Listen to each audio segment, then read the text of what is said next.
estudyante na ito ay isang pandaraya, ngunit sumigaw si Lemon at pinagtanggol si Nash. Inamin ni Lemon na sinabihan siya ni Claude na harangin si Nash dahil ipinangako nito sa kanya na ipapasa siya kung magagawa niyang pigilan si Nash na matapos ang maze. At saka inakala niya na papakasalan daw siya ni Nash dahil sa ginawang pagligtas at pagtulong sa kanya, ngunit itinanggi naman ni Nash na sinabi niya iyon. Gayunpaman, inamin ni Claude at naging akusasyon sa kanya at sinabi na pareho silang bagsak o kung nais nila, maaari nilang hamunin ang kanyang desisyon sa pamamagitan ng paghamon sa kanya. Ngunit dinali ni Nash ang wand nito na ikinagulat ng lahat. E-extra pa sana ito nang biglang dumating si Headmaster Wahlberg at sinabihan na mag-uusap silang dalawa ng professor mamaya sa kanyang opisina. Habang ang unang estudyante niyang napili para sa huling interview ay si Nash at itinadala niya ito sa isang malaking hall na nakapalibot ng iba pang mga professor.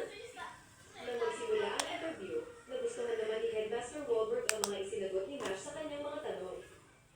Ngunit nang tanungin ng Headmaster si Nash kung anong gagawin niya kung makakaharap niya ang isang katulad niyang malakas, inilabas niya ang isang ancient magic at kinuha ang kaluluwa ng kanyang ama upang ilagay sa manika. Nang ipaliwanag ito na parang kulang, sinubukang suntukin ni Nash ang patalim ngunit nasugatan lamang siya. Kaya nang pigilan na lamang niya ang pagbaba ng patalim at sinabing